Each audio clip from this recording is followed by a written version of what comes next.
Hey everyone, Rustabout Collector here. I went to the Jackson Toy Show up in Jackson, Michigan, and I got a very small toy haul. It wasn't a great show as it has been in previous years. I was kind of disappointed by that fact. There was a lot of die-cast and like really old vintage toys from more like the 50s and 60s. Not my generation, not my type of toys, but that's okay. I was still able to find some things, a few goodies, a few things that weren't so good, but I want to share them with you and we'll be taking a look at them now. Up first, I was actually pretty happy to find this. This was the first thing that I picked up for the day, but I always check bins because bins are where you find cool figures. And in one of the bins down at the bottom for $3, I picked up this Halo Reach Trooper, UNSC Trooper. Technically, it's not a Marine, it's just a UNSC Trooper, and it's a fairly uncommon figure. This was made by McFarlane back in the day.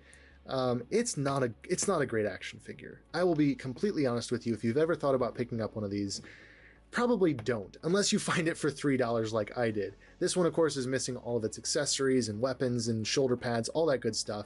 It's still a cool design, it's still a Halo figure, and I'm always happy to pick up more Halo figures. However, this is one of the worst examples of McFarlane prioritizing sculpt over articulation. This guy has elbows that only crunch up to there, no bicep swivel whatsoever, and so yeah, if you want him to hold a weapon, he physically cannot move his arms inward at all. This is it. If you want him to hold a weapon, he's gonna hold it like that. So essentially, yeah, here he is. This is how he will be posed in my Halo display.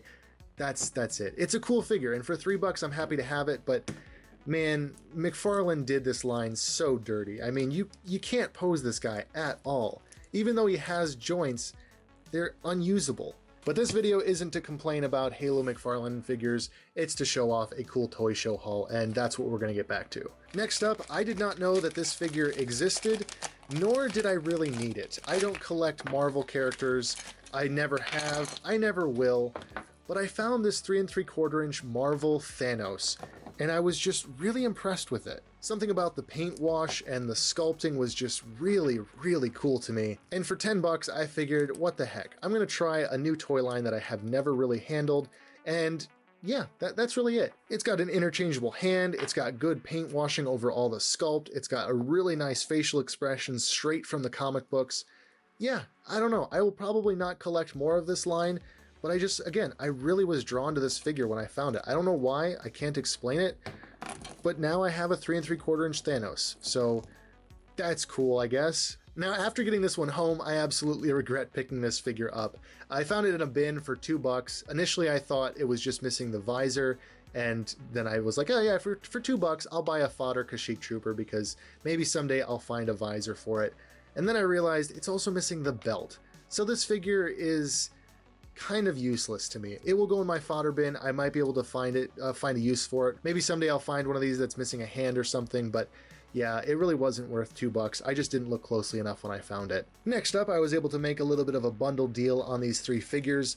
I just needed this Geonosis variant. I don't think I had this one yet, and I plan to see if the Phase 1 Vintage Collection helmet will fit on him because I never liked these gummy helmets. They always just got too deformed, so I'll have to see if that works, but I like the weathering on this guy, and it's a solid articulated body, so always happy to have that one. I've been missing this 91st Recon clone in my collection for a while. His torso is a bit yellowed, so my plan is probably just to pop his head onto one of my duplicate Neos and just have him that way. If not, I have extra belts as well that I can just swap onto him, so yeah, this guy was worth it. You know, even though he's missing his belt, I have the parts to complete him. And finally, we have a 2 tubes from Rogue One. It's just one of those 5 POA figures. I have been trying to collect every single Rogue One 5 POA figure and, you know, just have those in my collection because I really loved the movie. However, I do already have this figure, and my intention with this is to actually kind of chop off some of the pieces and parts, you know, these tubes, and take his head, take these pouches, and put them on a more articulated body and do a fully articulated custom of this character. Then for $2, I picked up this figure. I don't know what it is, I didn't know when I bought it, but for $2, I really liked the sculpt work, I liked the paint apps on it, and my plan is I'm going to cast it. I'm going to cast this in some silicone and then start making resin copies of it, doing my own little paint jobs and stuff.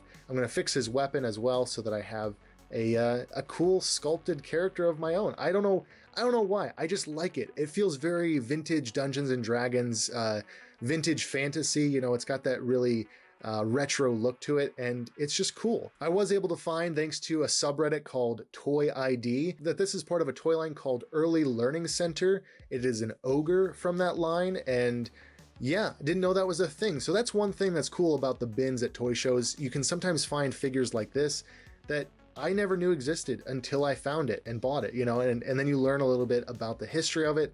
And it's kind of fascinating. Like I said, at this toy show, there was not a lot of good stuff. There wasn't a lot of stuff that was from like my era of collecting, as far as kind of the mid-2000s Star Wars, Halo, Lego. So I was kind of just hoping to find anything at that point. Maybe not a priority in my collection like one of my army builds, but just something. And so I was actually able to get these two, which makes me very happy. Once again, I didn't really need these, but I'm very happy I got them. This is of course Phase 1 Commander Cody. This is his standard release. I actually have his vehicle pack-in version instead of his standard release. That one is a little bit more weathered, and so I'm really glad to have this more common standard variant of him in my collection as well. And I love the Force Unleashed games. I've always wanted every single figure from that series, but they've always just been very expensive. I found a decent deal on this one, so I finally decided to pick up a Felucian for the very first time, add this to my collection, and hopefully be able to kind of slowly build up from there with some more Force Unleashed characters. One thing I never realized with this figure is that he holds his weapons with this teeny tiny little baby hand to the side of his like suction cup arm thing. I don't know, the Felucians are really weird. They're not canon anymore, but they're really weird and also kind of cool. And finally, I found some Lego. I'm really happy that I found some Lego. And they are from 3 of my favorite LEGO themes. I wish I could have found some Rock Raiders, but these are just as good. First up, we have the ARC 170 Clone Pilot with the newer helmet sculpt. I don't have this one yet, so I'm really happy to add this to the collection. It's a really good design. It's very simple. It uses the original Revenge of the Sith printing on the torso with the new helmet, and it's just really cool. I was also happy to find out that they were charging less than Bricklink and eBay prices. That's always nice. Next up, we have this Palace Guard from the Adventurers theme. It's definitely not a figure that I absolutely needed, but I have been trying to get every single Adventurers set, and I am nowhere near that. I have maybe like 2. But, you know, finding a figure like this, it gets me that much closer to at least having all the minifigures from the Adventurers line. Adventurers and Rock Raiders are tied for my favorite classic LEGO theme, and so yeah, when I can find a minifigure like this, I am always happy. And going along with Adventurers, we have a figure from Pharaoh's Quest, which is kind of a spiritual successor to Adventurers.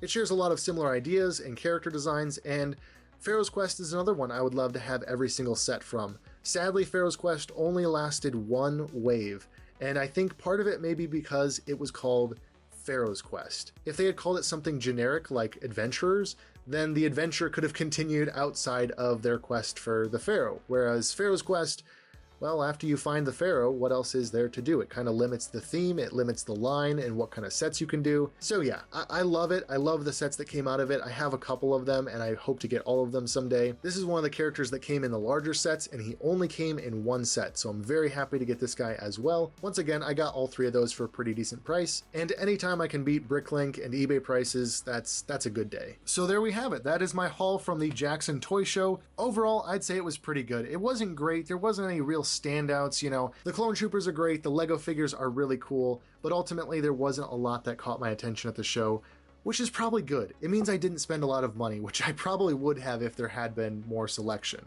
And also I'm really stoked to have found this ogre orc character. It's cool. It's so neat when you find a line that you've never heard of before and you get to kind of deep dive on the history and the lore behind it. There's always going to be those big heavy hitters like Halo and Star Wars and Marvel, but sometimes there's just lines like this that no one really remembers. So yeah, overall, I'm happy. I had a good day hanging out with some friends. I didn't spend a lot of money, and that's always a good thing. And I came away with some really cool figures. So that's where I'm wrapping this video up. I hope you all enjoyed it. Thanks so much for watching. If you want to follow me over on Instagram, the link is down in the bio. If you made it this far in the video, have a wonderful evening, noon, or night, depending on when you're watching this video, of course. And as always, I will catch you all in the next video.